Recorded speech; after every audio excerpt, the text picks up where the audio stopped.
welcome to Movies, Films, and Flicks. I am Mark Hoffmeyer, and joining me is a man who has a dark secret. It's John Levingood. My dark secret is mostly just the phlegm I've accumulated since I woke up sick this morning. Yuck. No, actually, the other day we were talking, and you were like, Mark, man, I gotta tell you something. I was like, what? I was like, I'm worried, dude. Like, he's like, I gotta tell you a secret. And I was like, well, I know that you stole Rocky IV from me in 2006. And you were like, oh, what? Oh, you didn't even know that I knew. But, no, for real. You looked at me and you went, I've never watched Taken 3. I have never watched Taken 3. Have I? I mean, you were worried about it though, man. Like, because Liam Neeson might come for me if he found out that I didn't see Taken 3. You know, there's a few movies in this world. Citizen Kane, Lawrence of Arabia, Star Wars, and Taken 3. That if you say you haven't watched, people just kind of disown you. It's like the Baba Yaga comes for you. Yeah. So, I mean, you're putting yourself out there. This is a movies podcast, and you're telling the world that you've never watched Taken 3. Is it a load off your shoulders? Well, it would have been totally inconsequential, but now you're kind of making me feel nervous about it. Yeah. Now I feel like it's like if you turn off the light in your bathroom and lock the door and say that you haven't seen Taken 3 times, does Liam Neeson appear behind you and kill you? I was sitting there the other day, and after we had this discussion, and I was trying to differentiate Taken 1 from 2. And everything that I thought was Taken 2 was Taken 1. The only thing I remember about Taken 2 is that really weird chopped up fight scene at the end where it's Liam Neeson against that really little guy. The chubby Iranian guy who's wearing like he's a retired guy. Yeah, tracksuit. It looks like he's in Miami for like vacation. He's fighting Jerry Seinfeld's father. Yeah. And he's this chubby little out of shape guy. I'm not saying that means that he can't be, an expert killer, but it looks like he was once an expert killer and now he's more of an expert donut eater and now he's put in a position to fight again. I was watching that scene. That's the only thing I remember, and I was like, what? Is that the scene where he goes through the boat too? He fights the people on the... No, that's the first one.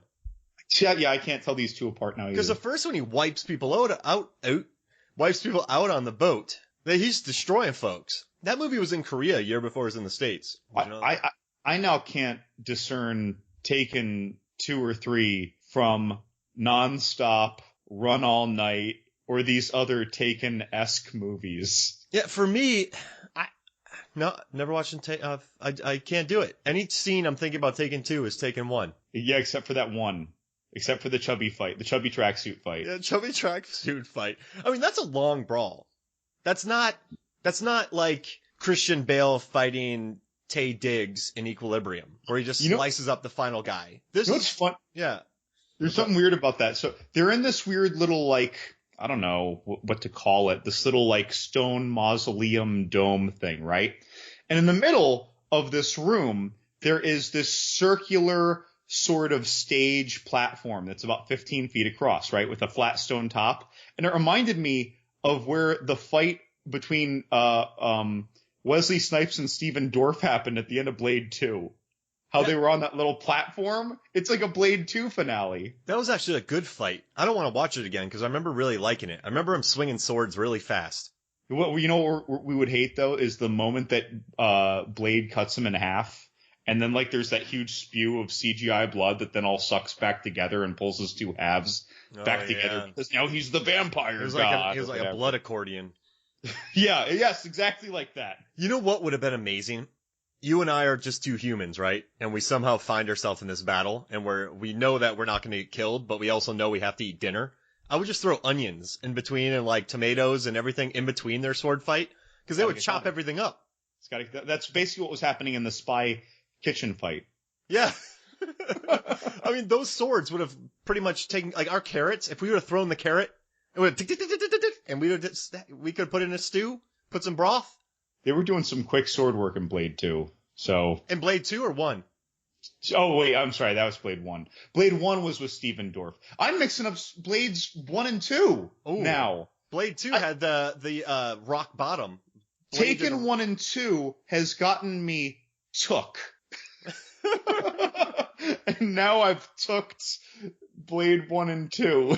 I can delineate the Blade films pretty easily, but I can see where Blade 1 and 2 get mixed up, but Blade 3 is a complete different entity. Blade 3 is not Blade. I love it, but it's not Blade 1 or 2. I just defend it because Ryan Reynolds is in it. You want to hear something that annoys me? I thought I had a great idea for a post. The movies Saw, Hatchet, Blade, Machete. One word titles based on a weapon. A bladed weapon. A bladed weapon. I thought all of those films had. I was under the assumption that all of those films had rotten tomato meter scores. But you know what? Dangle Machete has a fresh score. That of all the movies has a fresh score? Yeah, so I had this great idea of like one word titles are all rotten and then stupid machete. It pissed me off because I can't write the post now. So, I mean, I guess people are just giving that a positive because they know they're going to go watch a stupid Grindhouse movie. So even if it's extra stupid, they're just like, yeah, this is exactly what is okay for me to see on screen right now. Whereas like when Blade is a little off or when Hatchet sequel is a little off. So wait, so Hatchet 1 was not a fresh rating? No, neither was Blade 2. Blade 2 is Guillermo del Toro, and the first Hatchet is loved by the horror community. Yep. And you want to know something interesting? Wow. Guillermo del Toro. Did I say this on the podcast? That Guillermo del Toro movies with $25 million or under budgets have a 92% tomato meter rating, and movies with over a $25 million budget only have about a 72%. Mark, you did say that, but guess what? All first-time listeners, you're welcome for that fact. Yeah, all this data gets jumbled up in my mind. We got a lot. It comes up a lot. Well, you know, I'm happy that you let me share that secret about Taken 3, so I just wanted to clear the air about that. I'm just baffled. The only reason I can tell nonstop from all this other stuff is that it was on a plane most of the time. And then Unstoppable's on a train. Oh, dear. Ooh. They need one on an automobile. Wait, so nonstop does stop because they land. And Unstoppable stops. Was stopped. So I feel misled. It's all lies. Die Hard, people die hard. Predator, there's a Predator. Alien, there's an Alien. Too Fast, Too Furious. It's the sequel. There's two guys going fast and furious. Makes sense. They should just call the next one Perpetual Motion, and it starts with Liam Neeson sitting perfectly still. Let's just get it out in the open here, folks. Like his past movies were literal Schindler's List. He had a list. That was not a kind list. Yeah, but he had one. Mm-hmm. But now, nonstop. Rob Roy. He was a dude that would later be named for a drink. That's right. and he catches Tim Roth's sword. That was pretty badass. And he looks like he needs deodorant in most of that movie. Most of those guys do. I mean, I think they all did. Yeah, they all needed some deodorant. Those were a bunch of fuzzy fellows living in the feudal countryside. Fuzzy people and feudal countrysides probably don't smell good. No.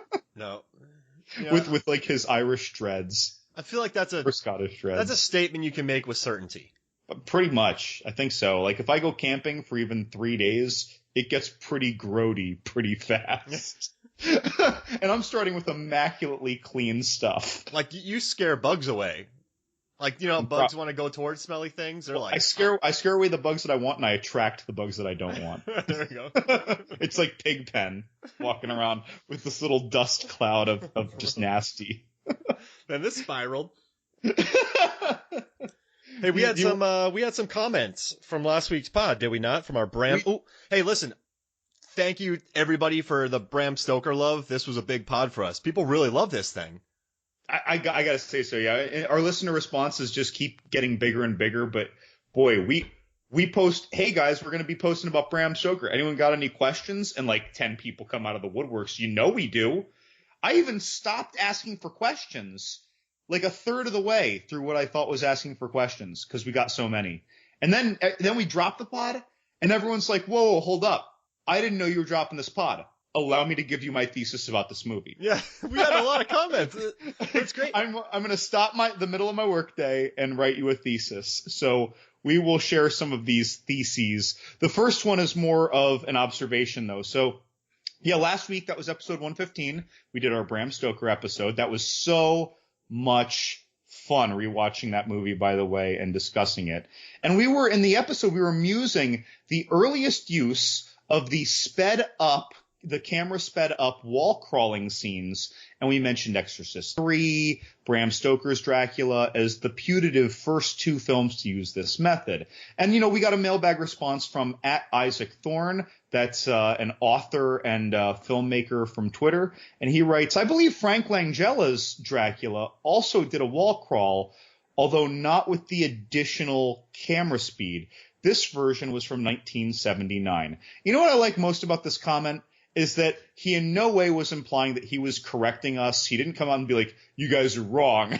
He said, here's the part that fits what you said, and here's the part that doesn't. And he was informative, and he showed a picture. Did you see the picture? It was Frank Langella's Dracula upside down, and you could see it like looking in the top part of a window looking into the castle. And it's like, yes, that is exactly what he said. I had no idea, by the way, that was in an older Dracula movie, though. That's kind of cool. It was a perfect way to tell us. Yes. Isaac Thorne, that was a perfect way. And you know how, like, when you see things in comments, even if the person was saying it very casually, like we're chatting now, sometimes when you read it, it reads in a more contentious way. Yeah. It's like, this even read smoothly. This was like the innately nicest comment. And it was exactly the kind of comment I would have hoped to get. And it also made me realize, I really neglect pre-1980 horror movies. See, that's funny because I think the 70s are the best decade ever. But you watched the core 70s, correct? I suppose. Exorcist I probably haven't seen for 15 years. I should probably dip back into that. We have The Town That Dreaded Sundown, Halloween, Texas Chainsaw Massacre, Black Christmas. These are the ones that come. Alien. Oh, that's right. Oh, good Lord. Alien. Rosemary's Baby. Was that? Dawn of the Dead. Dawn of the Dead, right. Okay. And I've seen these. No, wait. Dawn of the Dead was 19... Oh, Dawn. 68? No, Dawn of the Dead was 70s. 78? Yeah, 78. 78. But yeah, they're all that zone. But I generally neglect a lot of these. Like these old Frank Langella and Christopher Lee horror movies. Like, if I saw any of them, I saw them in high school or earlier, and I'm damn near 40. Yeah, so I've crushed all the I've crushed the Universal horror, also in the 70s, like Carrie, Omen, Wicker Man. I've done a lot of Hitchcock, but I've missed a lot of the Hammer horror. I have a question. Did you only watch the original Wicker Man to see if Christopher Lee wears a bear suit and punches a woman in the face? I Googled it, and he's wearing a Punch costume. A what costume? Punch and Judy, the little puppet show. So yeah, but no, I watched Wicker Man. I'm like, man, this is really good. Did he sock a woman in the side of the head? I don't remember because I watched the Wicker Man remake. I think it was 2004, so I probably watched it a few years later, and I watched it a year after. So I saw the original Wicker Man about 9 years ago. So bear with me here. What if Nick Cage running by in that bear suit when all those women were lined up ready for like the ceremony, right, the ritual? When he runs by in that bear suit and punches the woman, what if he totally improv'd that without telling anybody? And they just kept it. So I know we're going to be talking about a great movie today, and we want to get to it eventually, but I did some research. I just rewatched the remake of Wicker Man again, because if you know me, you know I love dumb data. And go to Movies, Films, and Flicks, type on MFF data, you can read all the posts. I want to know how far Nick Cage ran the bear suit, and it's only like 1,600 yards. That's not a short run, though. That's 4,800 feet. That's like 85% of a mile. Yeah, I was hoping in a bear suit. Yeah. Wait, is he wearing his jeans and shoes and shirt under that bear suit? That would get hot. Yeah. It's like a late autumn festival. Everyone else is dressed really, and so it's hot out. People are definitely. It's not cold. It's not hot. He's an N-shaped guy. I'll give him that. Like, he doesn't weigh like 280 like me. But I had to watch that movie, and there's no geography. You don't know, but I pieced together basically the island. And so let's say like just yeah. So he basically ran, my guess, 1,600 to 1,800 yards in a bear Really suit. far though. Then so between knocking the woman out and taking her bear suit and running up and knocking out the other woman in the bear suit, I'm saying it was about 1,800 yards. Still, It's that's just like him. He took a shortcut through the woods too. that's like a bear-athlon. I mean, yeah. So, all right. So at the speed that he was going, all right. So you know what? I'll say it's 1,800 yards, and he ran that distance, which is slightly less than a mile. I would say he did about, he probably did it in about 10 minutes because all the rocky terrain. But Nick Cage in a bear suit running almost a mile through rocky terrain. Is that worth a post? I don't know, but Isaac Thorne, you're welcome. Hey, actually, guys, for all you people listening, if you think this Nick Cage post running 1,800 yards in a bear suit is worth me writing, send us or John a message on Twitter, Facebook, or on our website. And if I get 10 people telling me it's worth writing about, then I'll do it. And he's not messing around. He's going to seriously, like, legit write 500 to 1,000 words about this. And I've done the research, so if I get enough people telling me, I'll write it. All right. Well, so other responses we got were just after we dropped our new pod episode, we had one particularly positive response and one kind of mixed bag response about people's feelings about Dracula. And this is interesting. We were talking about how some people seem to love it and some people seem to think it's just over the top bad bag of hubris. So at Lizzie Irwin, that's ERWIN from Twitter, writes, really enjoyed this discussion. First off, Lizzie, thank you for listening, new listener, but really enjoyed this discussion. So many people understandably focus on the visual aesthetics of the film, but I'm so happy that you also pointed out the killer scoring. This version of Dracula doesn't get nearly the attention it deserves. I feel exactly the same way, Lizzie. Yeah, you did a good job on that. You called out the score. You know what's funny is that I'm usually not the guy who does that. You are the guy who normally picks that out, and then I'm like, oh my gosh, shit, Mark, you're right. Like, I'm not good at noticing that stuff, but I love that opening so much that we discussed in the movie. She makes a great point. And I was never thinking about music in my head because I was always looking at the set design. Like, it's a weird, it puts you in this weird, it almost like, what do you call it in Twilight when they cloud people's minds? Glamour glamoring is True Blood. True Blood, or they, I don't know, Sparkle Prince somebody. I don't know what that means. Sparkle Prince. I don't know what that means. A sparkle, no, I don't know. They glamour them like in True Blood. I know there's another word in Twilight, but I just wasn't focused on the music. I was focused on the sets and the costumes and kind of taking notes. It's weird that the music never caught me. I feel like though is such a good mind on that side, you know, the filmmaking side of things. I feel like you are honing into the more obscure thing, the less typical thing, and then you're focusing on it. Yeah, for sure. I look at movies differently, definitely. If someone puts a box of bugs in front of me as an entomologist, I don't remember that there were 48 different beetles in there. Instead, my eyes immediately just hone on to the one rare one, and it's like I'm blinded to all the others, and I just pick up that one. It's like the kid distracted in left field looking at the butterfly while the baseball game is going on, you know? It's like you just totally, you focus on the interesting thing, the unusual thing. I get that.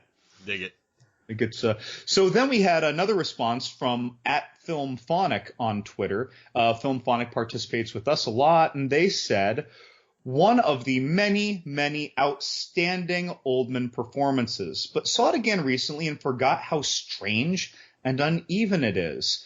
It hasn't aged well and pays the price for sticking so close to the novel, but is a must-see for anyone who hasn't seen it yet and thinks they know the Dracula story. I find myself, Mark, agreeing with about half of what he said, or he or she, that is, and disagreeing with the other half, respectively. What's your response to this? I mean, I totally agree with what they're saying. It does stick to the novel, and because of that, you have the letters, the tracking, those kind of scenes.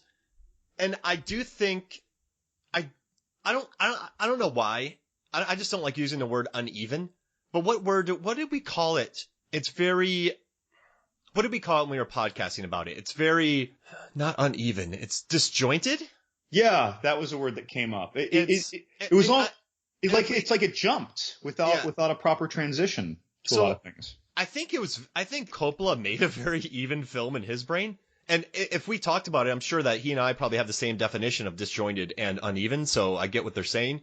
But I think the practical effects have really helped the film age. I think they've really helped. I think some of the really sparse, like, candlelit scenes, all this kind of setups, I think that has helped it age.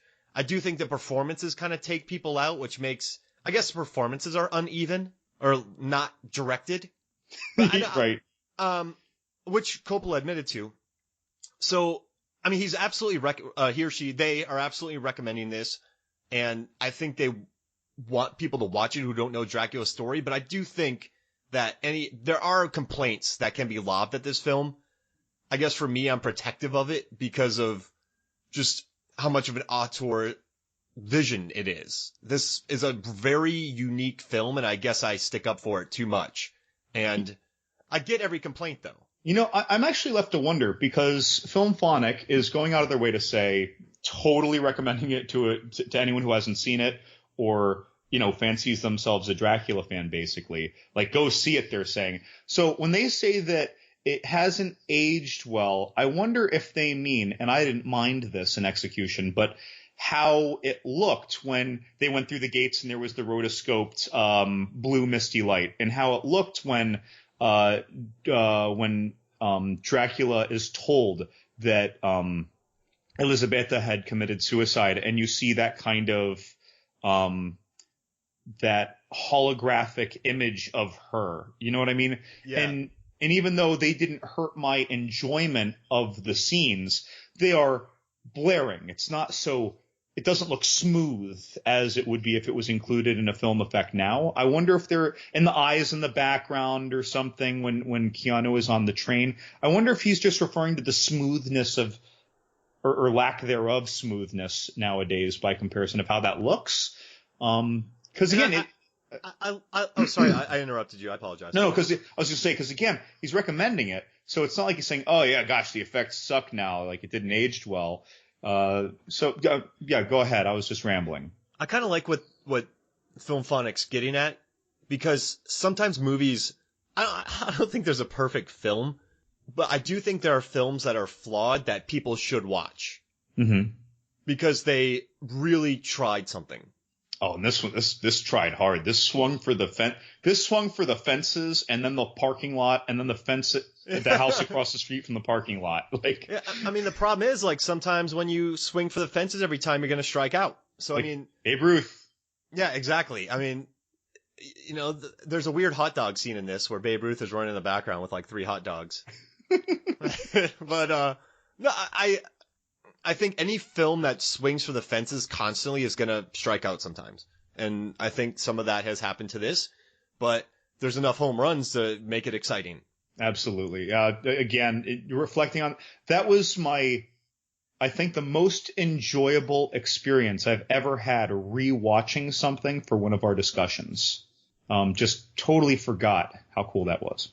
So speaking of home runs, the topic this week, we both wrote reviews for it, and we both love it.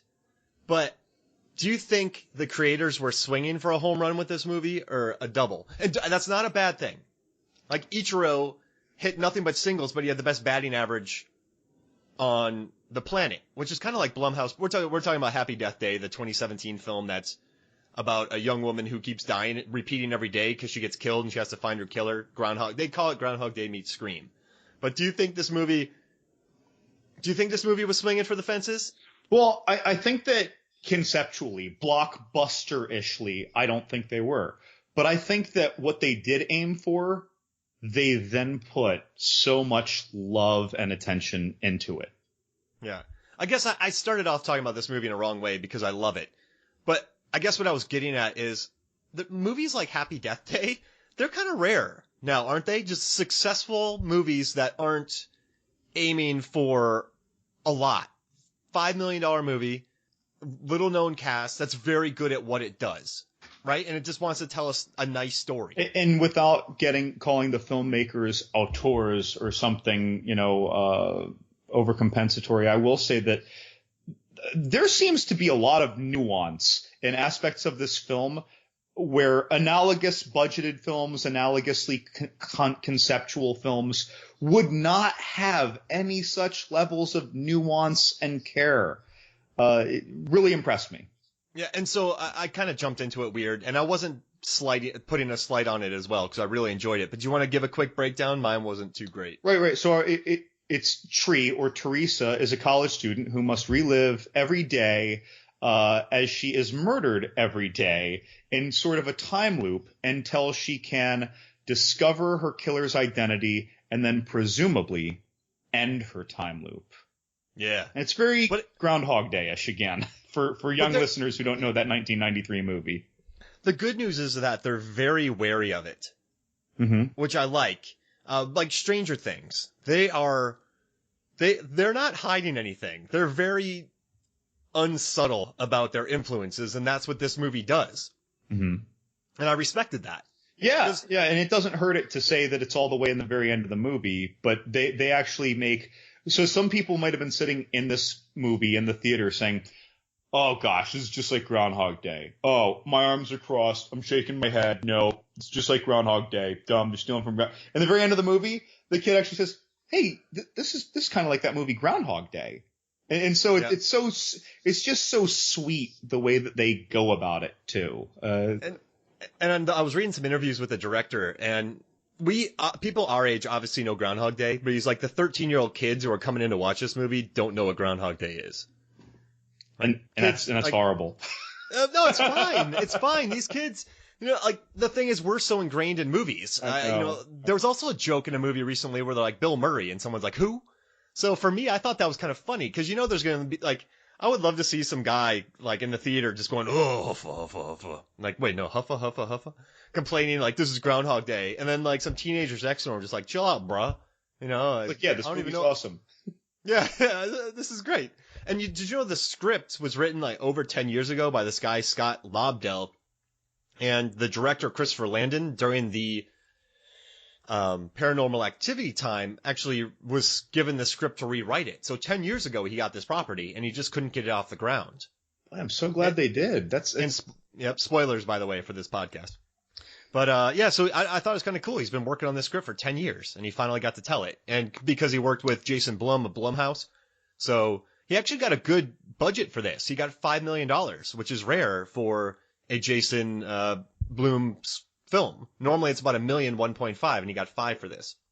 Yeah, so like let's just start at the beginning. I mean, so Tree wakes up one day in a stranger's dorm room, and it's this nice kid named Carter, and she apparently drank too much the night before, wakes up with Carter. We instantly meet our co-star, and he's really nice. And I, right off the bat, just watching any random horror movie that you could give me, whether it's a $5 or $55 million budget, was so pleasantly surprised by the quality of the acting. Yeah. I had no idea who this Jessica Roth was. I know she had some small parts in La La Land. She's very likable. After like this scene, I guess we'll work our way through. But this scene, there's so many characters that I think lesser actors who have to play the whole point of this movie was to have the woman that normally dies first live through the whole thing and get redeemed. So that's what the director kind of wanted. So normally if a lesser actor, you just don't like her. You're like, or a guy, like, oh, this dude's a stupid bro, something. This girl is just a snarky person. But for her, even though she had this kind of edge to her, Tree, played by Jessica Roth, I still liked her.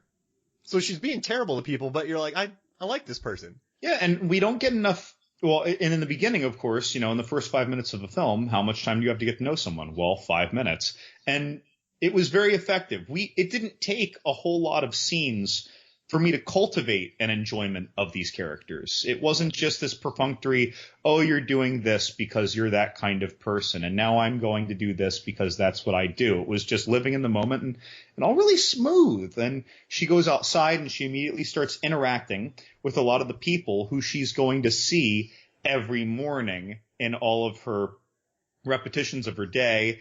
And that was a nice little flavor. Even when you go and rewatch it, you're like, oh, right, this is going to happen. This is going to happen. She's going to predict this.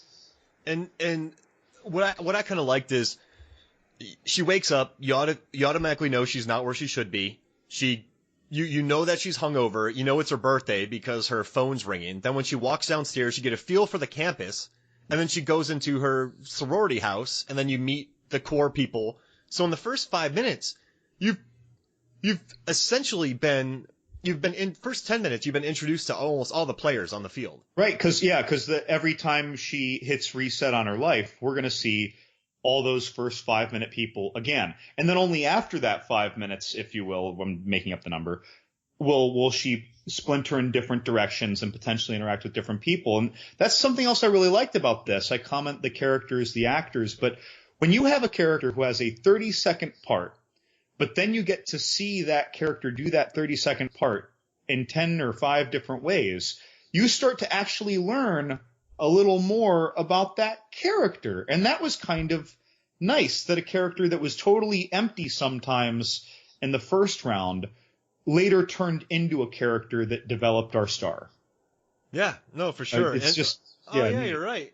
Like the girl who brings the lunch that is not whatever it is, Phi Kappa, whatever their sorority is. She says, "Oh, did you just bring chocolate milk?" And this girl, what was her name, Denise or Valerie, the kind of the head sorority girl who's kind of bitchy, and Danielle, and a little deliberately extra slutty, and she's in charge, and she's making fun of this girl one day, and it just passes. Makes fun of a girl the next day, it just kind of passes. By the third day, Tree knows what's happening and knows what's going to happen. She's getting sick of Danielle's shit, and she just decides to intercept Danielle's beratement of this poor girl who just wanted some chocolate milk and some fries or whatever, and again, it develops her character and builds a rapport with this other character. I don't know. I really like this. That the head sorority girl had a really weird line though. She was like, "Yeah, deja vu. It's like when guys are thinking about you when they're masturbating." Happens to me like 6 times a day. And do you want to know something interesting on the production side? So the first time when she comes back to the sorority house, if you look through the window, it's very bright.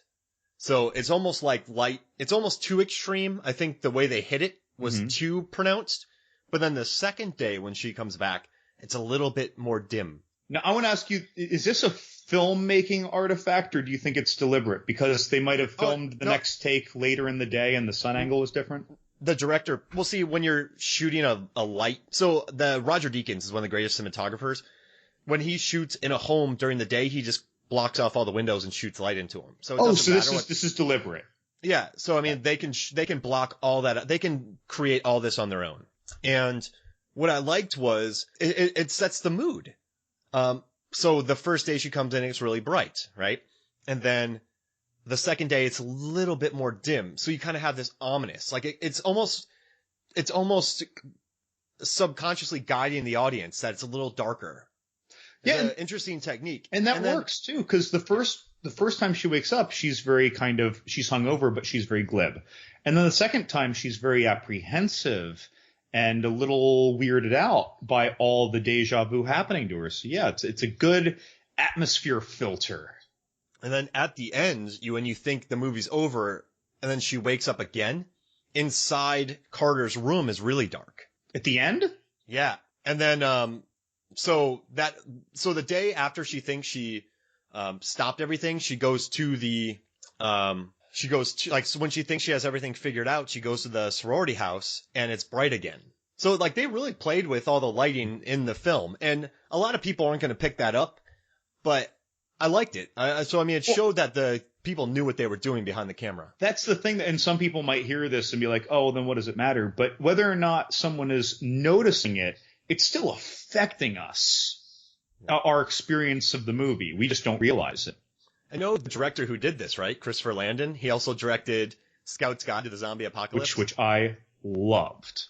Yeah, I mean, he gave that movie a heart, and he had a good cast, so he can handle teenagers. He also did the Marked one, though. That was a bad film. Paranormal Activity.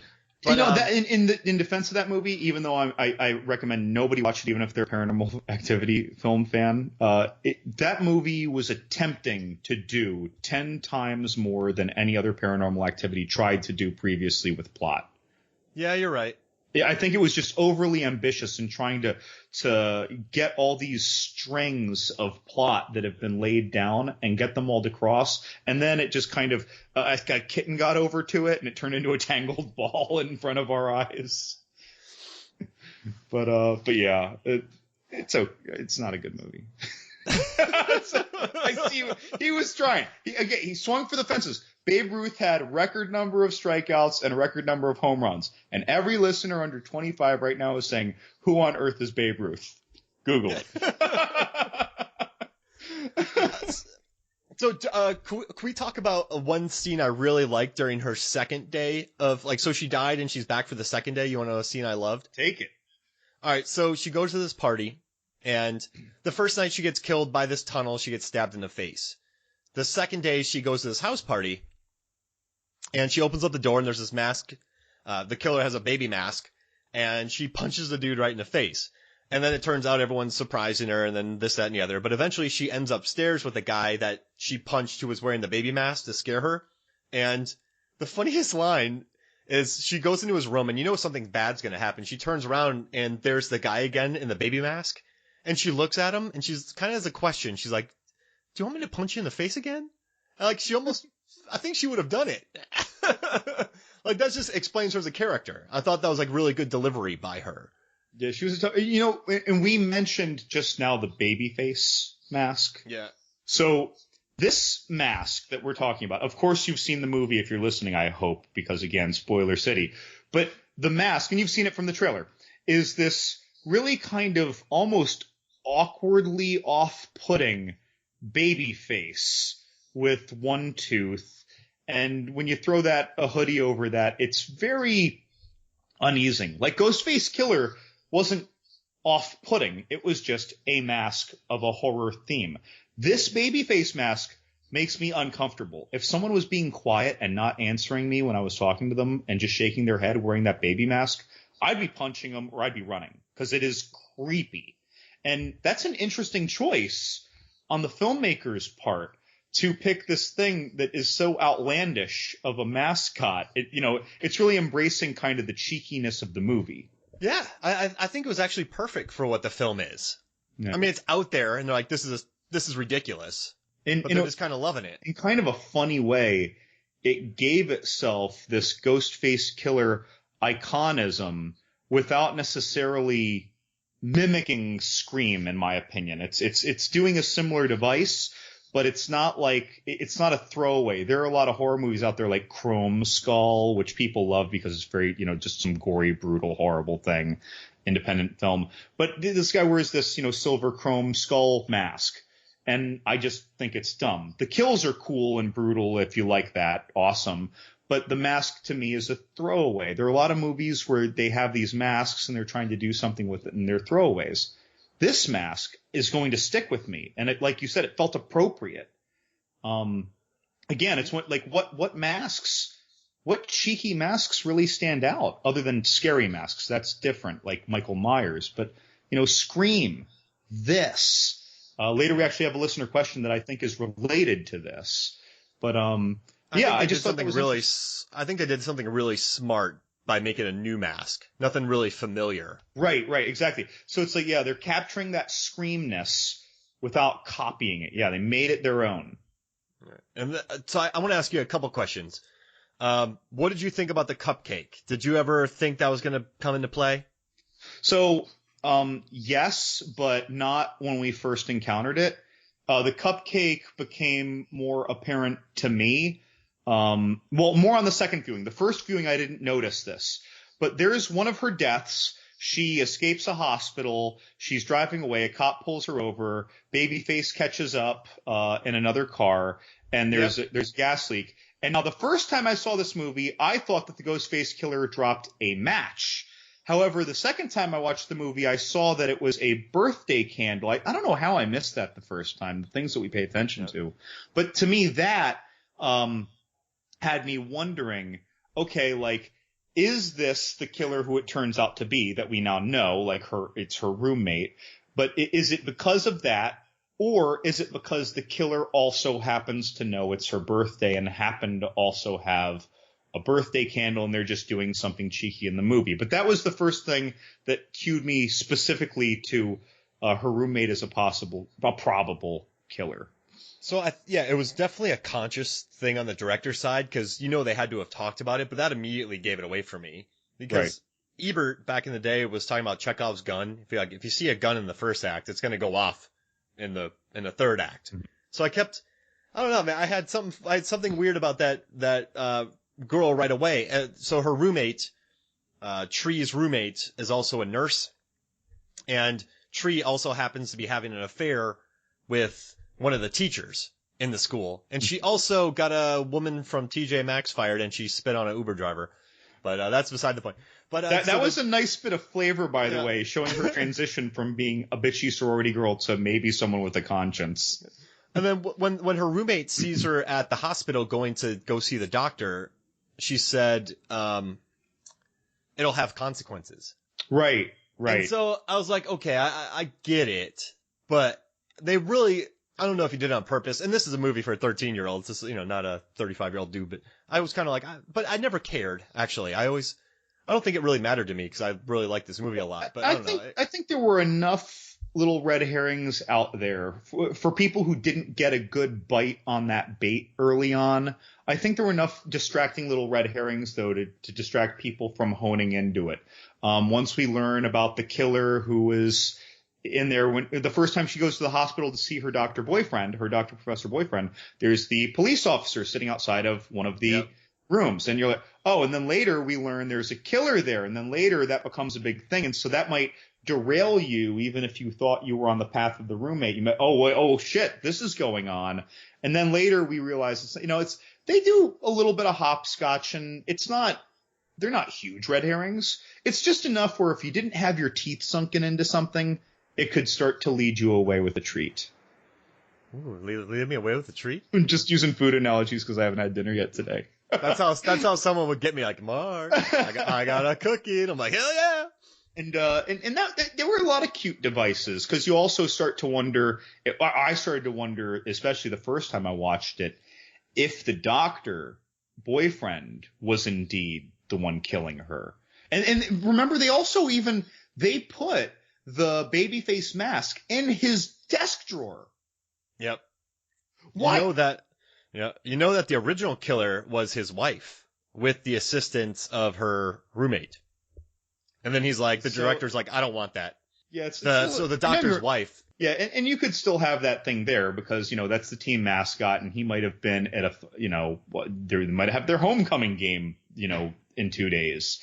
And he was going to wear that stupid baby mask that makes everyone uncomfortable. But they did a lot of little weird bobbing and weaving around. I thought, again, for people who didn't find it obvious, there's little things to distract us. It was cool. Do you know what I liked a lot about this Jessica Roth? There's two scenes that I thought were one was very subtle and one was very unsubtle, and they both happened at the diner when she finally starts taking Carter with her to help out. And so she's sitting there and she's eating a burger and she just like straight up farts in front of him. And then she burps. And then he's like, did you get it all out? And there's also a line where she's like, you stop looking at me like I took a dump on your mom's head. Yeah. I think Jessica Roth is probably the only person that could get away with saying that. And you're like, oh, I get it. But then there's also a scene where she finds out. So she wakes up in this guy's dorm room, but the two didn't sleep together. He let her pass out drunk on one bed and he fell asleep on the other. And when she found that out, she gave him this look. That was like there's a slight, really good smile. And then you cut to him and the dude started melting. Like this is when I was like, wow, this is very good acting for this film. Mm-hmm. It's interesting that they found these people. I like it when movies do this, when you have someone new. Because then we talked about this before with horror, right? You have someone you don't know, and so you're able to buy into the character.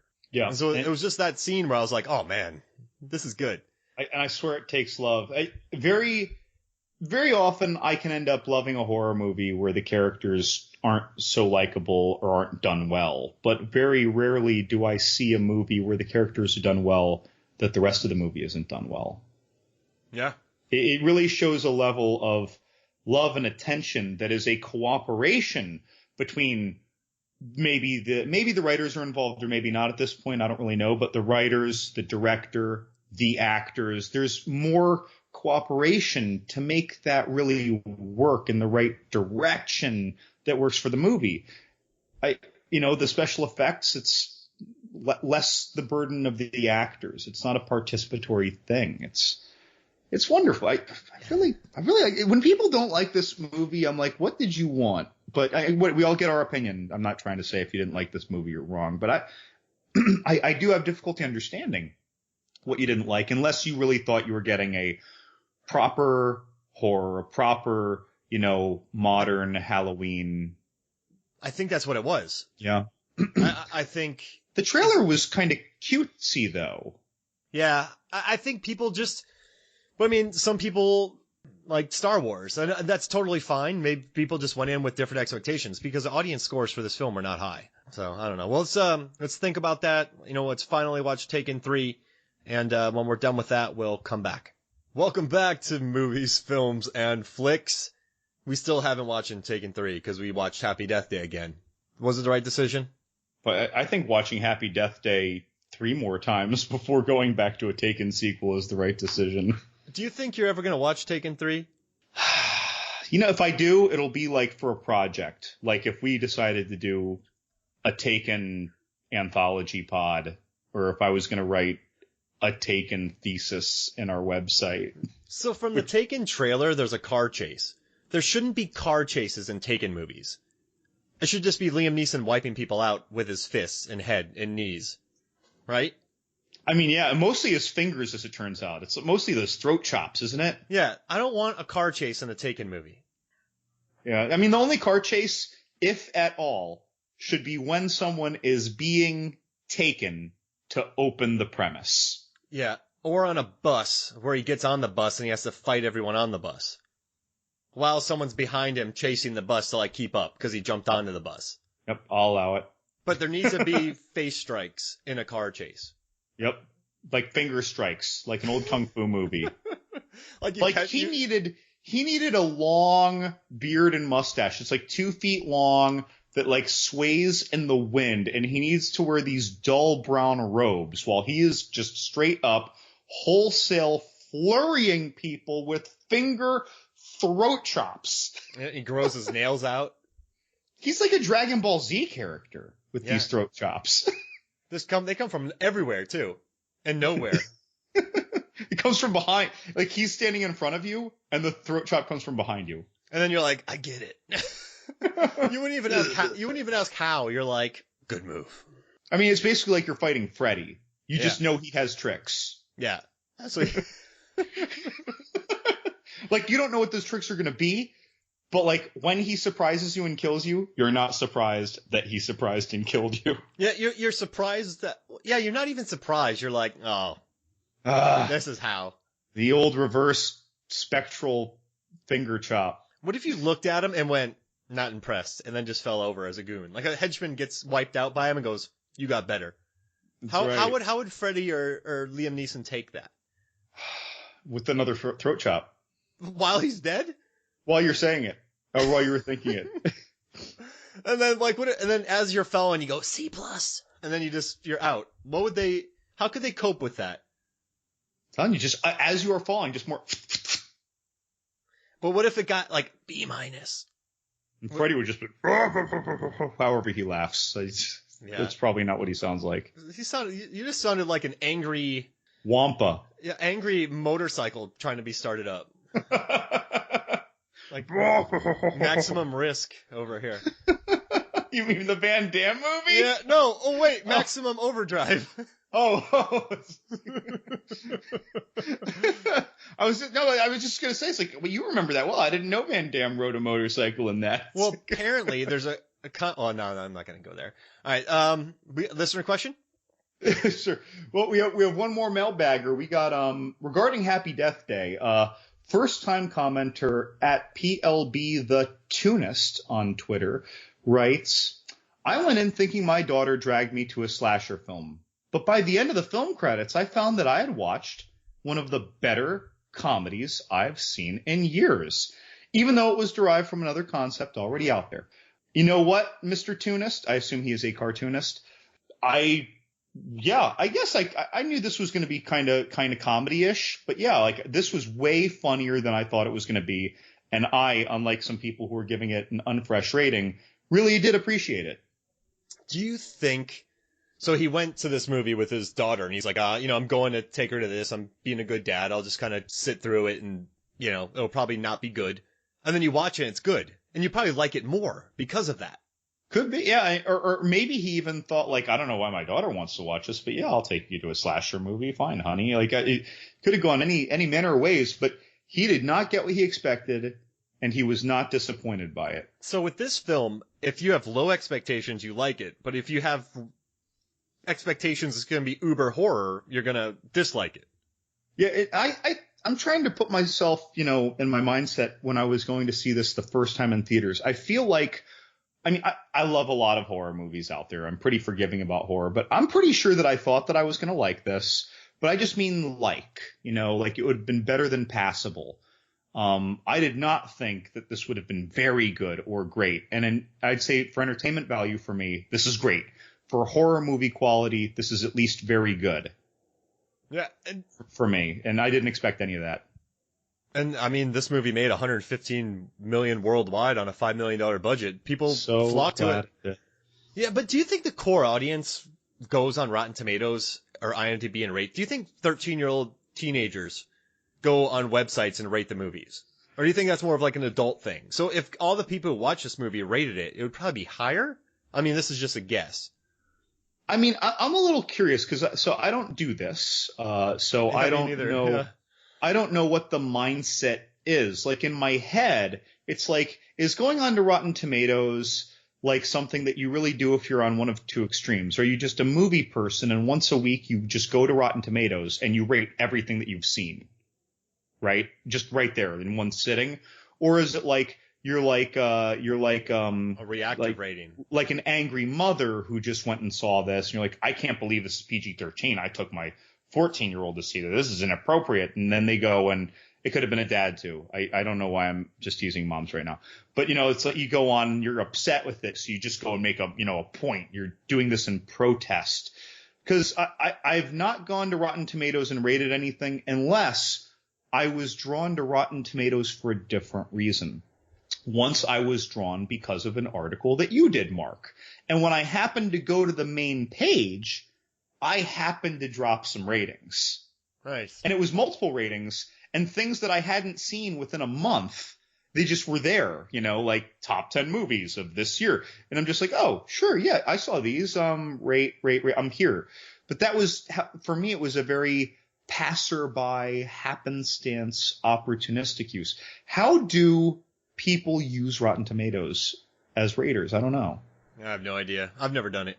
I gotta start talking to some teenagers. That sounds creepy. I mean it purely in a research way. Still could sound creepy. I don't mean it. It's just about the movie ratings. As opposed to asking teenagers, what about our listeners? That's true. If you rate movies on Rotten Tomatoes, let us know how you do it. Yeah, when we drop the pod episode, please give us a comment. Just right there on Twitter or Facebook. I'm curious. We'll mailbag you. Well, as long as you didn't just say, I just rate it. Yeah. If it's dumb, I hate it. If I like what's funny? I give it. What I said earlier, how sometimes you read a comment in a contentious way. Someone could just said it. They could have meant, oh, I just rate it. We just Seinfelded it. We just totally put the emphasis in the wrong way. The emphasis on the wrong syllable totally changed the tone. Well, that was nice. And thanks again to PLB the Tunist. I wonder if that's the first time that he's ever paid attention to us. Hopefully we drew some new eyes. Next, we have a listener question. Beyond the Void podcast at BTVcast on Twitter. They've participated with us a good bit before. They did their own pod on office horror, and we had an exchange about that. But so BTVcast asks, in a lot of ways, the 90s are coming back. Do you think this movie falls into that category or style of horror with this? And is this a good thing? Mark, I'm going to let you respond to this because I have a few brow-raising inquiries of my own about this. Yeah, if you kind of look through the late 90s of horror, there's The Faculty, I Know What You Did Last Summer, Halloween H2O, which started with Scream. So you did have The Urban Legends movies. The Craft, Urban Legends, maybe Valentine's Day, I want to say. That was a good rhyme. So I think towards the late 90s, there was very much so domestic disturbance, and there was a decent amount of PG-13 horror films as well. So these were PG-13y things that had a very school, usually college or senior in high school kind of thing that we're drawing on. Is that right? Yeah, and if you think about it, a lot of them were written by Kevin Williamson, the guy who wrote Dawson's Creek, Scream, very snazzy dialogue. And then you had its obvious imitators. I guess in a way, this is like that, but I don't know too many other 2017 horror films, 2018 horror films that are really focused on high schoolers. You know, I agree with you for major releases. I have a feeling that if we were like just pulling randos off Redbox, that there's probably a good bit more, but they're not the things that I feel like we should be pulling to answer this. Yeah. I mean, you know, like, yeah, but I agree with you there.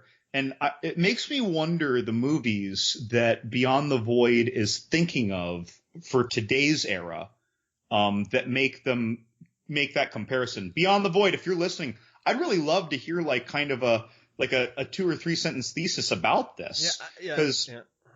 Because I found myself thinking, okay, well, I'm finding some corollaries. There's this school thing, and there's the fact that not only did those 90s movies and this kind of even revolve around student life. The teachers, the classmates, the friends, the nemesis, the cliques, or in this case, the sororities, the parties, everything about it. The campus comes into play, like all this stuff.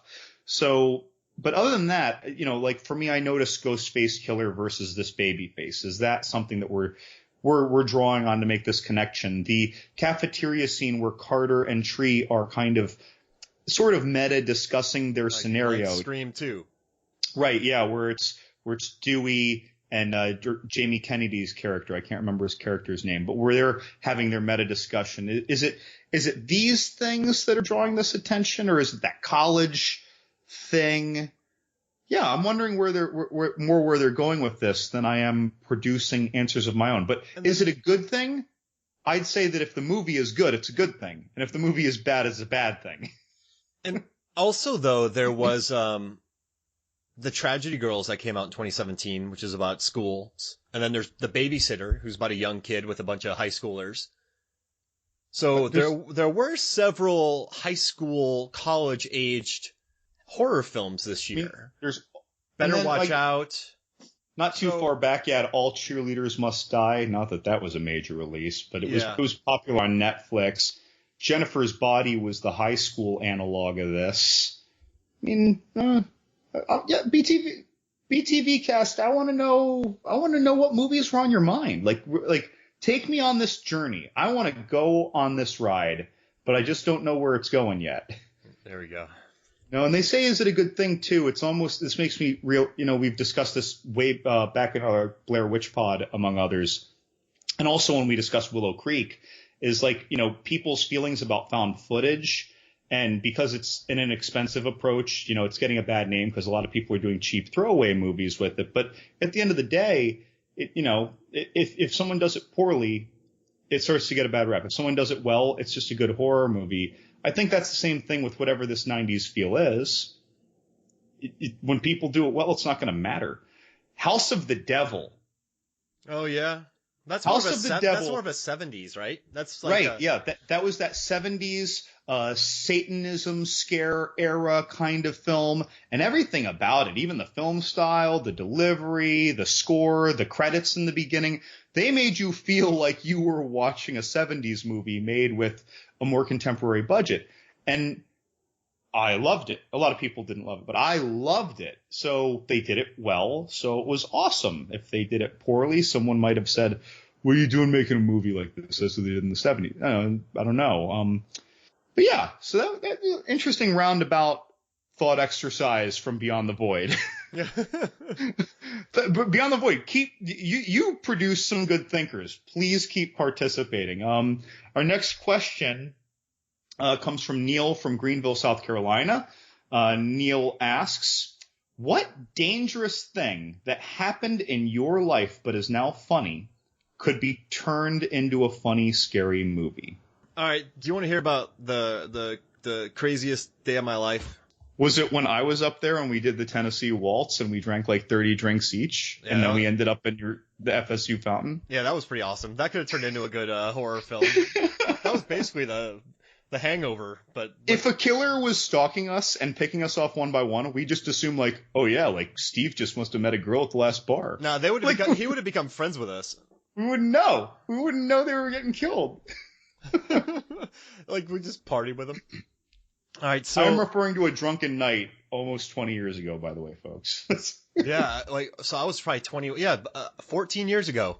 Mm-hmm. That was pretty epic. So I had this day. So I would say back in late 2007.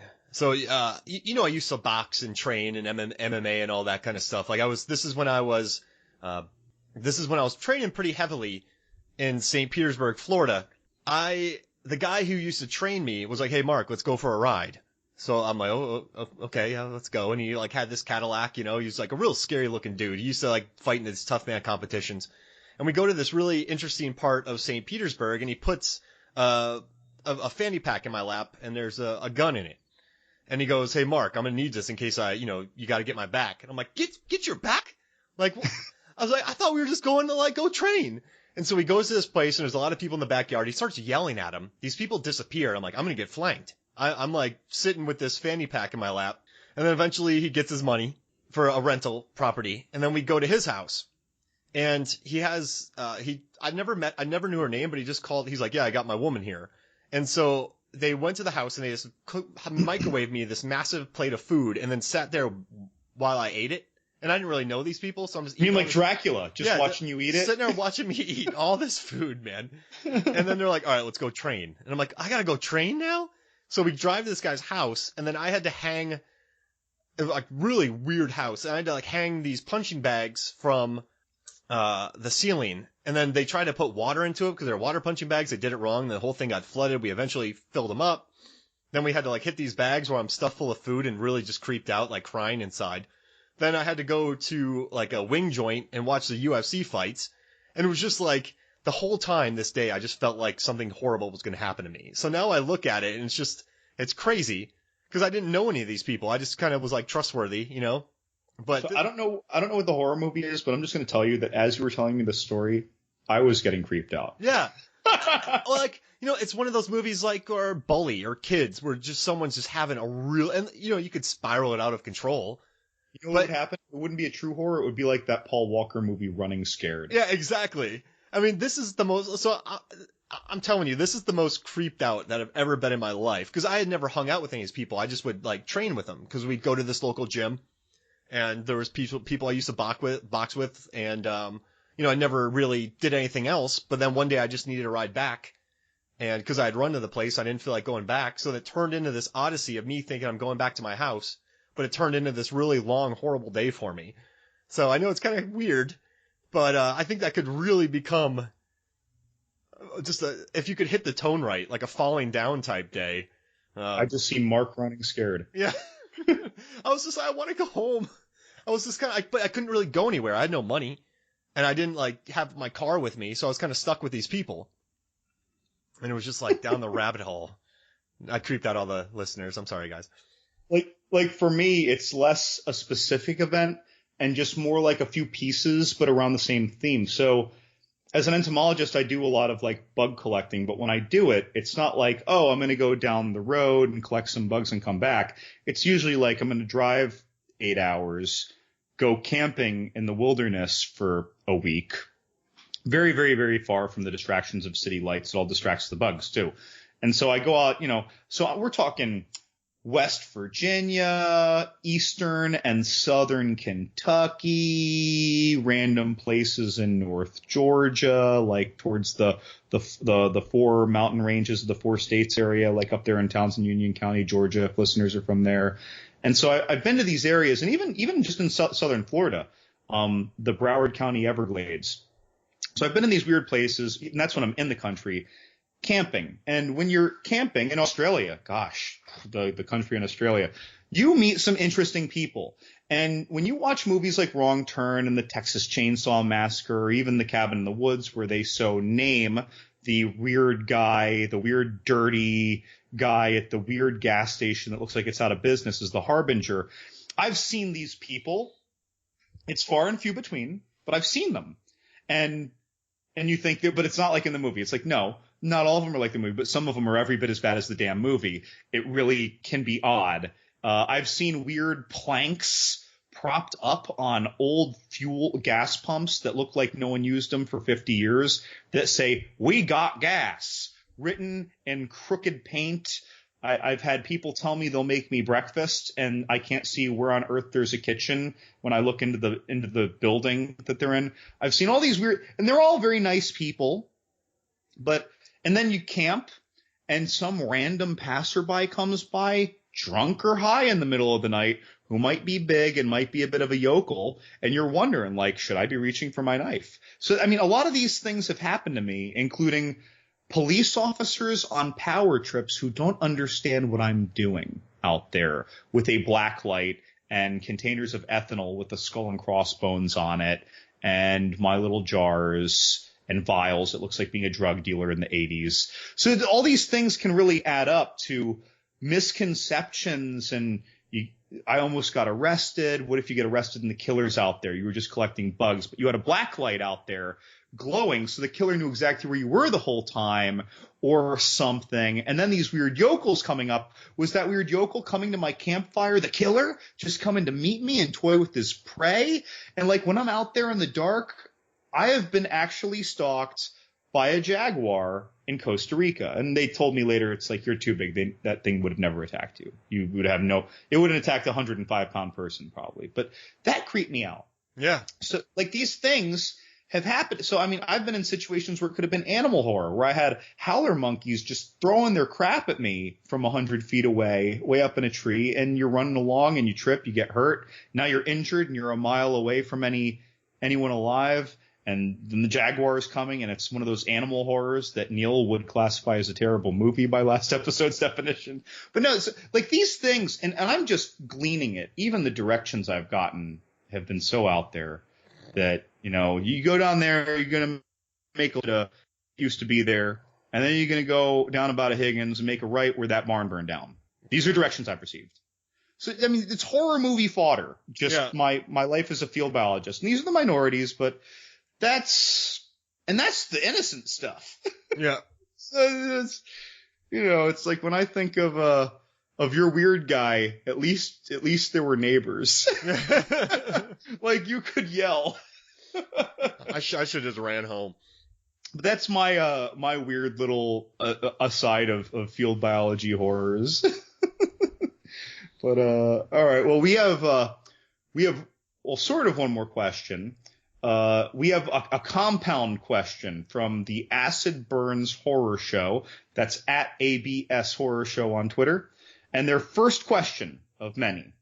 The original ending of Happy Death Day was for Tree to be killed yet again, thus stuck in another loop.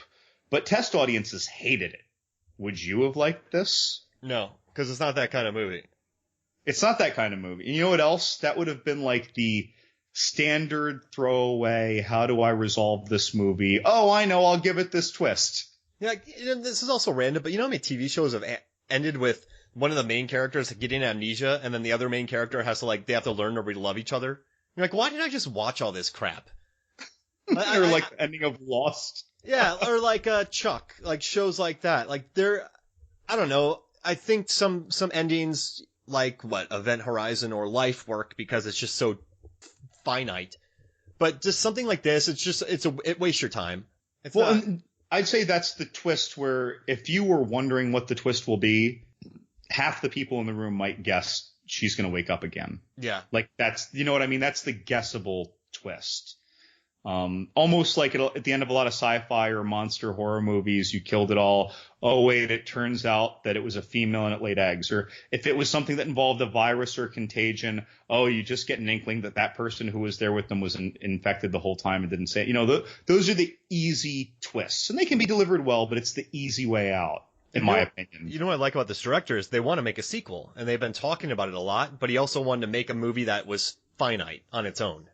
So that goes into the second part of his question. His was a little more specific. He said, do you want a sequel, as we never know why she's in the loop?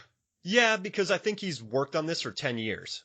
I think this guy has enough in it to make it interesting. So I don't think this would be, with the main actress back, with him back, this guy obviously cares about it a lot, the director. I think Jessica was really good in it. She's really passionate about it. So I don't think this was... you know why I want it is because they didn't set it up for a sequel. I really do. I think they got enough to tell the story. They want to make it like a weird Back to the Future, explain the loops. Sure, why not? Let's, you know what? Let it go another direction. I don't think it's necessary, but I think the director's earned it. So let's let him do it. People have gotten sequels for less. So my gut answer was no. That was my whole answer. But now that you've mentioned, do I want a sequel? But now that you've mentioned how long this was in the works, it does open up my resistance to it. It makes me more curious now about the ideas that they had about this. I mean, it's like out of my control, so I can't get too annoyed by it. If I would have known there never would have been a sequel, I would have been very happy with this movie. But I don't know, I think the director could make it work. So... Will it capture the magic of this? No. Speaking of movies where people were a little up in arms about the even idea of a sequel, I just saw an article through, I think, Bloody Disgusting that they finally have announced something or other about the Don't Breathe sequel. Yeah, I heard the idea is insane. Yeah, and that was just it. Like the director even said, like maybe those exact words, like, yeah, the idea is crazy. Like you never would have guessed it, yeah, or something like that. Sam Raimi says it. That's right. Yeah. So very almost like inflammatory in an exciting, cool way. What they said, very mystified. I'm like, all right, because they talked about a deleted scene where the old guy was, the blind guy was maybe leading his way to the airport, and that was like a cut deleted scene from the original. What? Yeah. So the original was going to end with a scene with Stephen Lang making his way to an airport. That's awesome. and so, but you see, then that would have been fine for me. I would have enjoyed that. That's a nice cheeky ending, but I wouldn't necessarily have liked to continue the story right from there. That is the predictable way to continue it. And it's the way where I don't think they'd capture, like you said, the magic of Don't Breathe. But now that Sam Raimi is out there saying like, you won't believe what they're going to do. I'm like, all right, well now I have to see it. Now I need to know what I can't believe they're going to do that is much more pithy than Stephen Lang getting on a plane and chasing this poor girl down like an urban assassin. And Jane Levi, I bet she's really not looking forward to it because she got her butt kicked in Don't Breathe and Evil Dead. Same director, Fede Alvarez. So she's great. She's just got to up her quote. Yep. She's like, I'm going to get beat up again for another 2 I'm just months. saying, it's like whatever her quote was, maybe she only made like, I don't know, $1 million or less when she did Don't Breathe. Well, now it's like, look, this movie was very popular and you're going to beat the crap out of me. So $5 million. Show me the money. And they're going to be like, well, our budget was 30 and now it's 35 and we know we're going to make that. So sure. Absolutely. No, it's like, accepting a prize fight where, you're going to lose, but you both have a good payout. Yeah. Conor McGregor didn't care if he was going to beat Mayweather necessarily or not. They both were going to walk away rich. That's right. Richer than they already were. All right. So I've taken that on an interesting loop.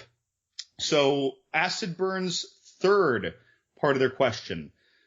Do you think there are any other non-horror movies of the era of Groundhog Day whose basic premise could be turned into a horror movie? So I looked at 1992 movies, just specifically, and since we were talking about Don't Breathe, Scent of a Woman, a blind man is attacked by a stalker.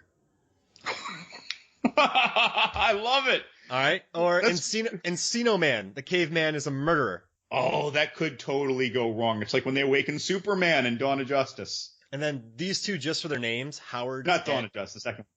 Howard's End. Oh yeah, it's almost like John dies at the end. Yeah, and then the Cutting Edge, like a serial killer skater. It's like Tanya Harding goes Freddy. Yeah, that's right. And then they're locked inside a rink. Imagine a chase like with on an ice rink, and then Captain Ron, killer on a boat. Yeah. Toys. The toys go evil. Which they kind of did. That movie got dark.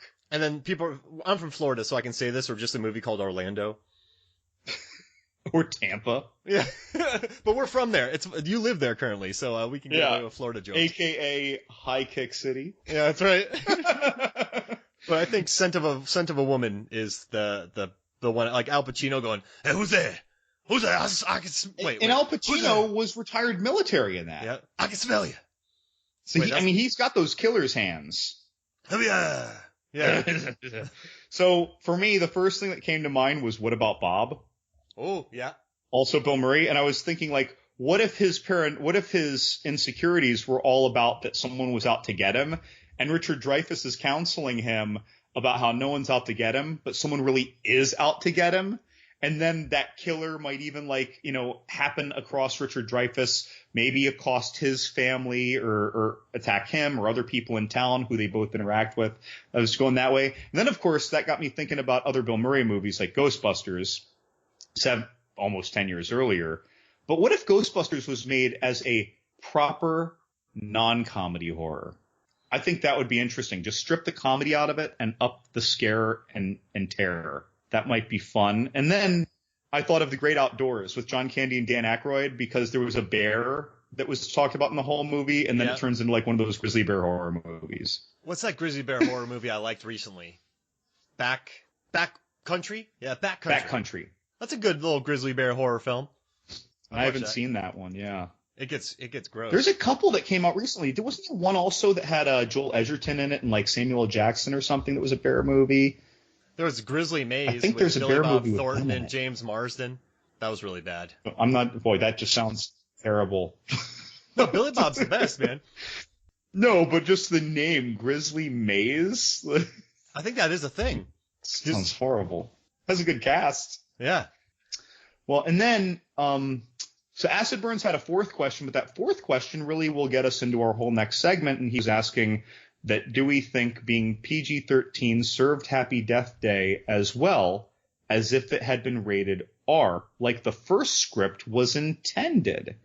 I think PG-13 was better, and the producer Jason Blum was like, this movie never would have when we took it over, it was never an R rating once we got the script, because he was like, we want this movie to be watched by younger kids. We're not going to make it rated R. And this is from the guy who does all these movies. I know it was successful and it was about kids, but that also played off nostalgia. They were aiming this for a younger crowd, so they just said, we want to go PG-13. And I'm not saying this always happens, but since it was PG-13, I think that allowed them to do more character work and focus, because there's not much gore in this movie. So, or swearing. Like and I think none of it was needed. Having watched this movie, it served it. And the fact that it made 125 million worldwide, I think PG-13 was a very good game plan for this movie. If it had been more brutal or violently bloody on the kills, it would have kind of violated the tone in between each wake up. I think it would get, you know what I mean? That wouldn't even work for me. Yeah.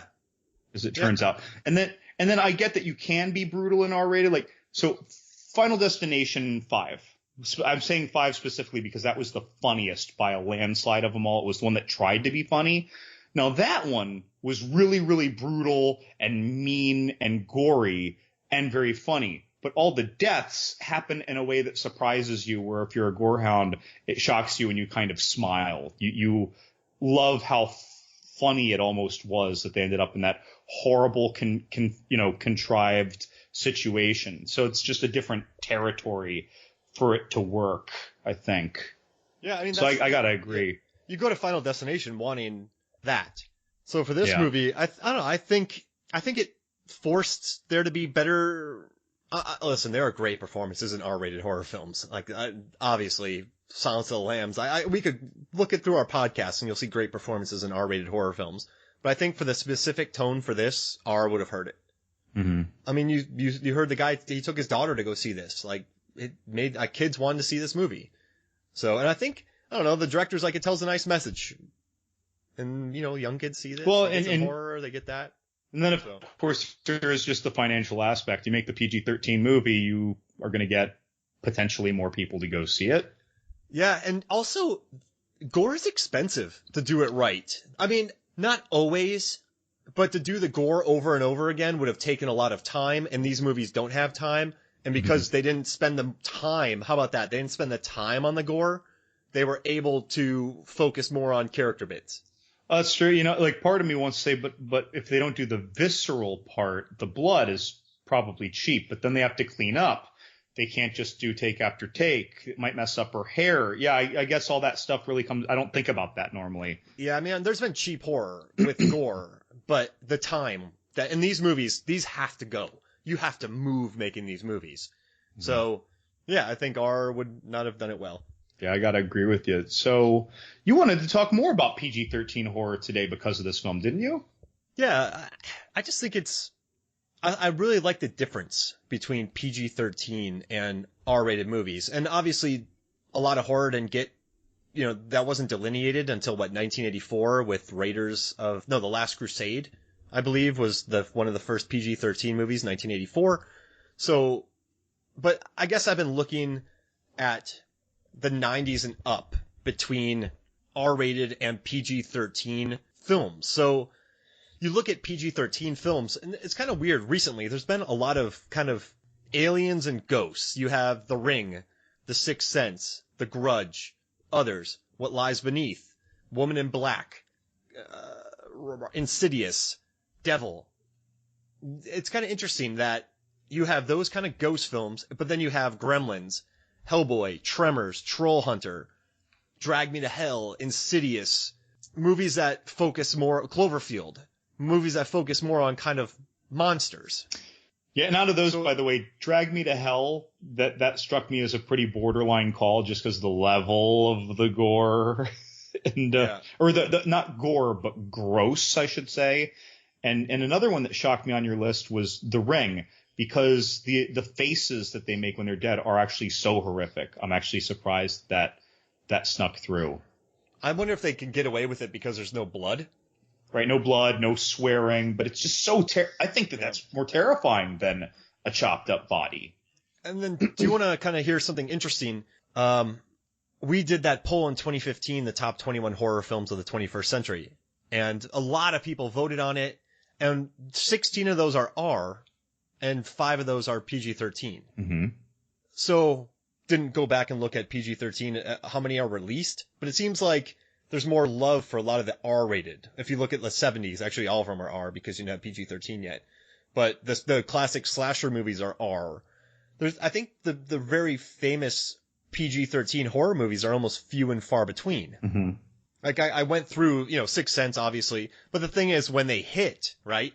When PG-13 movies hit, they hit big. Take out Get Out and, it's the top 20 grossing horror films of all time. So I think 10 are R and 10 are PG-13. So there's more R-rated horror, I would say. But if you look at Sixth Sense, that was a phenomenon. Mm-hmm. Would that have happened if it was R? Well, it wouldn't have made the money, that's for sure. Fewer people would have been seeing it initially to then talk about it, so it wouldn't have picked up as quickly in theaters, I'm assuming, right? Yeah. And what's crazy for me is when I look at some of my favorite horror films that I revisit, I'm not like a super gorehound, so I love revisiting Gremlins too. I love revisiting Tremors, Troll Hunter, Drag Me to Hell, even though the title's pretty crazy. But those movies focus more on just there's some humor in there. They're almost funnier. They're creative. They're nicer. I don't know. Maybe that's what I kind of tend to. Like maybe, obviously R-rated horror films are focused on character, but I don't know. Maybe PG-13s have more room to breathe. Maybe PG-13 monster movies, because if you look at Descent, that's brutal. I think that's probably my favorite horror film. But a lot of those R-rated, they go for more brutal. But then if you look at Tremors, that's just a really fun. Right. Feature. Yeah. And fun is just the word for it. Even though people die, it never is they're dying in horrible ways, but it is depicted in a way that doesn't feel horrible. I don't know how to put it better than that. No, that makes a lot of sense. So I just, yeah, I don't, it's a tough question. What's the difference between them aside from from gore or less violence? I don't know, but isn't it pretty interesting how a lot of them are ghost oriented?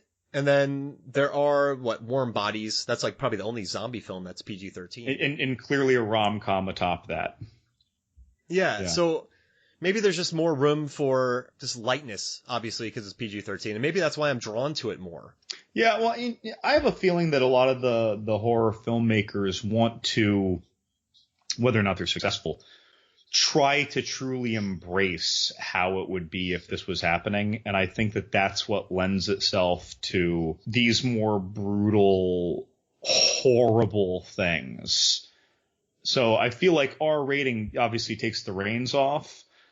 But I think at that point, people are just thinking of things differently. They're not thinking, how would Billy's family and gremlins respond to a group of gremlins? Instead, they're saying, these things are little evil menaces. What would it be like if they were killing you? I think that people just start thinking of these movies from the filmmaking side, the writing side, differently when you're thinking about a certain rating. Yeah, I think you're right. That others but also World War Z was and I'm not saying everyone, but like... No, I agree with you on that. I think it helps more with the believability, so it takes you into the more like the visceral aspect of it. So maybe there is more danger involved. And it's not that it has to be brutal or visceral to be credible. It's just, I guess it's almost the vantage point you want to have. The next question is, what's your favorite PG-13 horror movie? We just talk, like, you have to pick one. Oh, one? Oh, I had like four. One. All right. Yeah, if I was going to pick one, too. Well, I'm going to give you two, but one is before PG-13 existed. Poltergeist? So, yeah, Poltergeist. Which, by the way, I think is more R than Halloween. But that aside, Steven Spielberg was behind that, so that's probably why.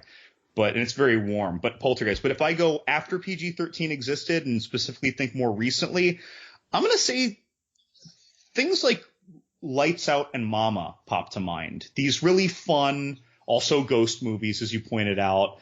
These very... I've been pretty clear in our podcast episodes that I do embrace these jump scare rich movies as long as the story isn't a throwaway. Lights Out was a little throwaway, but I really enjoyed those movies. Those were very fun horror movies for me. When I think really recent, if I go a little farther back, things like Drag Me to Hell. I mean, that's something that I could watch every week for a year. Yeah, but my number one is Drag Me to Hell, hands down. It'd probably be that. Like I was trying to think really recent at first. I was trying to get a time zone, but yeah, I think Drag Me to Hell is up there. You know what else? God, if I go old though, The Gate, 1987, Stephen Dorff. Oh, geez Louise, nice. And that's a mean one. I'm surprised that's PG-13. Yeah, because that's when PG-13s were happening. Yeah. So if I was to pick an old favorite after PG-13 existed, it's The Gate. Before PG-13 existed, Poltergeist. Modern, Drag Me to Hell. Well, this leads me to the last question. If you could make a horror film, would you make a horror film? If you could make a horror film, would it be PG-13 or R-rated? Well, that's tough. I think that if I was doing it today, like this decade, I'd be open-minded to whatever suited the script. And I'm more probably of an R-rated person. Even if it's funny, I'd be the Final Destination 5 funny. But if it was 10 years ago or even 15 years ago, I'd probably be thinking more PG-13 just because we didn't have this kind of horror renaissance happening as much, this wave of R-rated movies that are being successful in the last decade. I feel like the 90s, there were plenty of R-rated movies, but they weren't really so explosively popular in the early 2000s. So I think from a money end and from a let's keep making films after this end, I'd say PG-13 in the past, whereas now I'd think more R. I'd feel safe with R. And I think, didn't you bring up that if I had a lower budget because it's R, I'd probably be given more freedom as a filmmaker? Yeah. by a studio. You would. Probably. So that's where I fall. Gotcha. I would stick with PG-13 for me, just for my first film, because as much as, I've written scripts before. I wrote a vampire with day jobs. That was a solid PG-13. I have an idea in my head that I see as PG-13. I love what Del Toro was able to do with his Hellboy films. And I love the stylings of Tremors, Troll Hunter, those kind of movies. I would tell a monster film. And, I guess also Aliens and Alien are, and those really helped it. In my head, like, I would start with PG-13 in mind. And if it had to become R, so be it. But I think, for me, I'd love to just do like a PG-13 monster movie. Like Deep Blue Sea without some swear words. Yeah, but Deep Blue Sea, not like the sequel of Deep Blue Sea that's coming out eventually. So I don't want to talk about That's going to be like on video on demand in a week or two. What a load of junk. Stupid movie. It doesn't even get. We're not podding about it. It's not even. It doesn't even deserve. You don't even want to do. You don't want to do an angry pod. No, I don't like being angry, man. And that's that all right. movie is just. I don't like. When like you talk about something, you're like, don't talk about it. It gives it power. This movie's not happening. Well, and it doesn't put you in a good mood too. When you talk about something that not that you didn't like, but you actually end up like hating, it's not fun to talk about that. Then it turns into like a brood session. So I feel you. Like there's enough negativity out there. I don't want to do it. I think that as soon as that trailer dropped, there was enough negativity out there. Yeah. And I would have to readjust all my levels on this editing thing, because I'd just be screaming the whole time.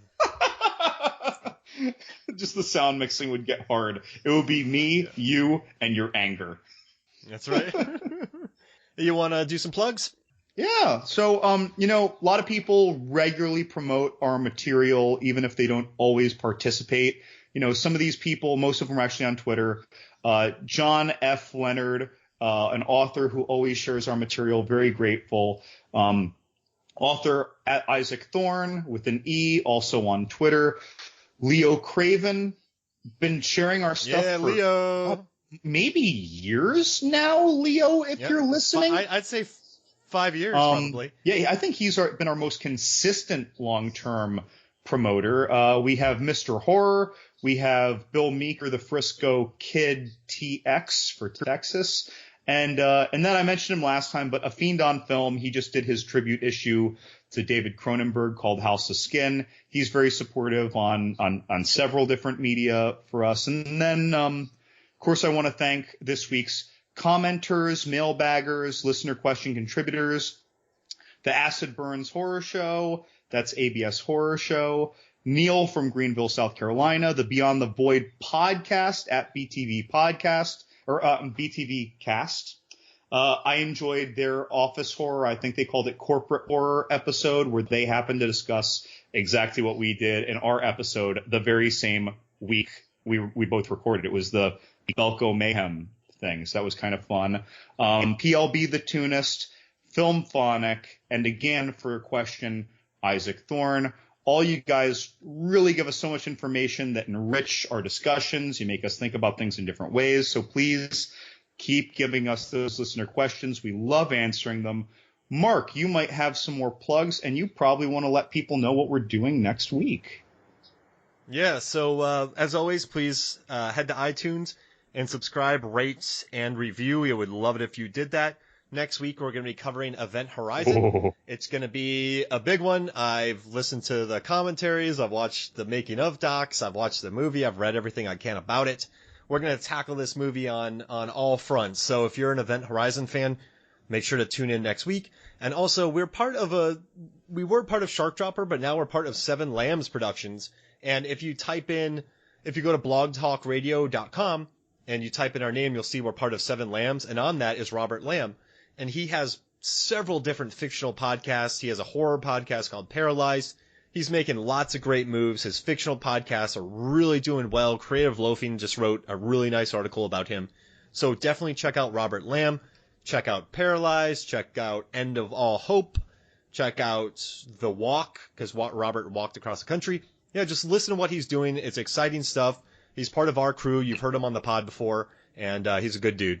So definitely check that out. And are we good, Levin? Good? We good? I think we're good. And you know what? When you brought up Event Horizon to me in the first place, you brought up the new Blu-ray release, or maybe there was a sale, but there's a Blu-ray release that has like all these commentaries on it that maybe listeners didn't know about. Yeah, it's like $8 on Amazon, and $8. Has 5 making of docs. Paul Anderson, W.S. Anderson, and his producer, they do a very lively commentary where you learn a lot about the film. He also narrates the deleted scenes. I mean, if you're in Event Horizon and you have a lot of questions about it, I would definitely spend the time watching this. It's a cheap Blu-ray, $8. You know what? I guess I can put, this podcast is up if you go to the website, www.moviesfilmsandflicks. We don't get any money for it, so I'm not doing this to get paid, but I can give you the link to the Blu-ray that you want. So if you're really looking into Event Horizon, we will add the link to the movie. So if you want to buy it, we don't get any money for it. If you're an Event Horizon fan, you want to learn more about it. But if Paul W.S. Anderson listens, he officially owes us a beer. That's right. You owe us a beer and talk to us about your movies. That would be amazing. I want to hear about the Resident Evil films. That would be so cool. But so for me, Mark Hoffmeyer, and John Levingood, this is Movies, Films, and Flicks, and we will see you next week.